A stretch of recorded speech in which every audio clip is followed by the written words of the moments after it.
So there's this thread on Reddit that makes the front page of the WoW subreddit every time it's posted, and it's just a collection of images from WoW's earliest development. So I thought I'd take a look at all these photos and talk about the background behind all of them. This first image is a picture of Hellfire Peninsula in its earliest stage. Blizzard actually had Hellfire in vanilla WoW on the Kalimdor map, and it was possible to get to it by glitching out the game in various different ways. The Hellfire Peninsula we have today is completely different, since Blizzard just scrapped the old zone and redid it from scratch for the Burning Crusade. If you want to see what the vanilla Hellfire Peninsula looked like, go watch this video by Haven Games. The footage you're seeing now is from his video that shows the whole vanilla zone of Hellfire, called Old Outland by Blizzard. His channel is chock full of videos like this. This next image is one of the earliest screenshots taken from WoW's development. The D-Human has his bag open, which only has 12 slots. 4 less than we've got today in our default backpack, with his mouse cursor hovering over an item called Magic Pants, which gave no stats. Not very magical if you ask me. You might also notice that this character is in Westfall, showing that Blizzard developed the human starting zones first before everything else. Not that Westfall is the human starting zone today, but it does seem to be the first zone made, or at the very least tested. That might be why Westfall is where the default Alliance graveyard is. For those of you who don't know, if you die in a weird way on an Alliance character, the game will send you to the graveyard in Westfall, no matter where in the world you had been before. Conversely, the default Horde graveyard is in the Barrens. This next screenshot is the earliest screenshot of WoW that probably exists to the public. It seems like Blizzard had intended to just remodify the Warcraft 3 engine for WoW, kinda like how they just used the StarCraft 2 engine for Heroes of the Storm. Obviously, they abandoned the idea to make WoW look more like EverQuest, because EverQuest was the biggest MMO at the time. And well, if an idea works, why not just copy it? I assume that's what happened, I don't actually know for sure. This next image is an early development shot of all the races in the game at the time. You'll notice the Tauren, Trolls, and Gnomes are missing in this picture. Also, the 2 undead characters look like the withered Nightfallen more than the undeads we know of today. In this picture, you can see a human named Malborn carrying a sword in a very RPG looking town.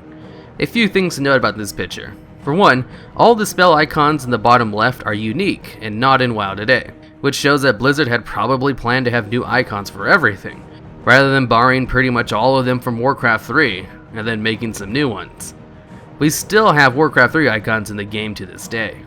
You can also see his character panel is open, and it only shows his shirt as an item that can be looked at, meaning he was probably a default character with a sword and only the shirt could be changed. Or they just still hadn't put too much work into the equipment panel. The building in this picture also doesn't exist in WoW currently, almost making it seem like this isn't even a picture from WoW at all. And as for the name of the city, Valgard, there is a city in Northrend called Valgard, with an E at the end, so the city name at least did make it into the game eventually. Early versions of the female troll model. It's basically a male troll with boobs and a sleeker face. The alpha version of female trolls wasn't too well liked either, until they finally changed female trolls to basically just look like female humans dressed up as trolls. Apparently, Karen Bloodhoof was a level 100 warrior when put into the game for the first time, which is funny because he did not survive long enough to make it to Draenor, and had the title Hail to the King, baby, which is obviously a reference to the Wrath of the Lich King achievement of the same name as part of Children's Week, and totally not a reference to some other video game. The Juggernaut in the Dead Mines was originally supposed to be outside and not in a cave. I also remember reading somewhere that it was supposed to be like 2 times larger than what was put in game, but they made it smaller to fit inside. Although I don't remember where I read that from, so it could be wrong. A female human riding a wyvern, since griffins weren't animated in the game yet. You can also see that all of the icons it has that aren't from Warcraft 3 are just gold T's, which I assume stand for test icon or something. Also, the name of the human, Bites, is one of the lead game designers at the time who was known as Tygol Bites in EverQuest, where he and his guild got many world first achievements before working for Blizzard. There was also an item called Tygol's Trashbringer, which was a test item put in the DK starting zone during its early development before being removed. It looks like Tygol liked to put his name on early development work. In this next image, you can see the very first map of Arathi Basin, jokingly called the Atari map. It's pretty recognizable if you've ever done Arathi Basin. The yellow squares are the 5 capture points. The farm is next to the Horde starting gate, the stables next to the Alliance, the blacksmith in the middle, surrounded by water, the lumber mill elevated to the left, and the mines below sea level to the right.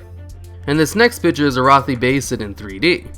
It looks very similar to how it looks today, except it looks like the building for the blacksmith looks more like a chapel. So maybe it was supposed to be called something else back then, before being turned into the blacksmith. The first test fight against Onyxia. Everything in the picture looks pretty close to vanilla WoW, except of course for the QA menu below the minimap.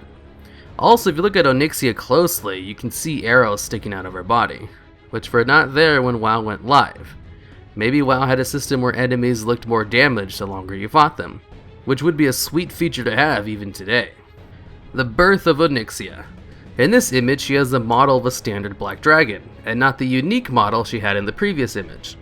But then again, this screenshot was taken before the other one. A few things to note about this image. The name of the dwarf warrior fighting Onyxia is Teagle. Again, another thing in early development with the name of Teagle in it. Also, the weapon in the one slot of the action bars is the model for Tibu's blazing longsword.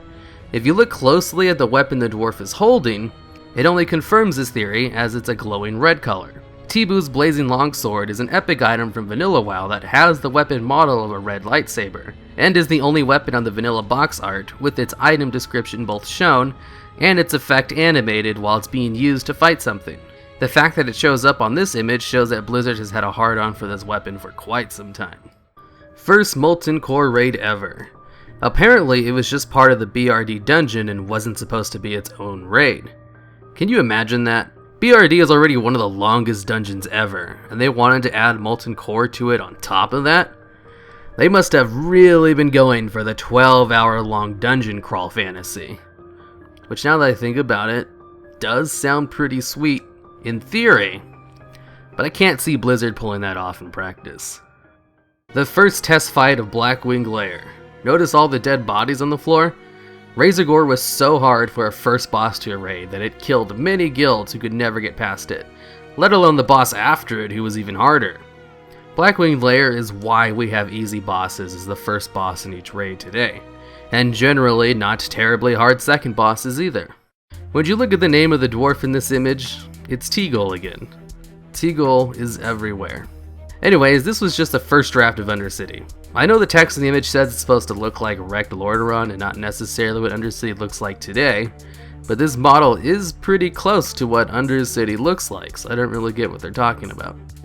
I guess maybe they didn't intend Lordaeron to be as wrecked as it is today, or maybe they had planned to build an actual city above ground instead of underneath, like they ended up doing. That'd be pretty cool. Lordaeron in lore was supposed to be a huge, big, important city. It was basically the Stormwind of the human alliance in the north. And finally, an early development picture of Cthun. Doesn't he look cute? Cthun we got in game is basically just a more detailed giant purple eyeball, but the one in this picture looks too cute to be a terrifying old god, so I can see why they changed it big time. Alright, and that's it for the earliest screenshots in WoW. This collection of images literally shows up every couple of months on the WoW subreddit. I couldn't really think of another way to incorporate them into a video, rather than just talk about each image like I did.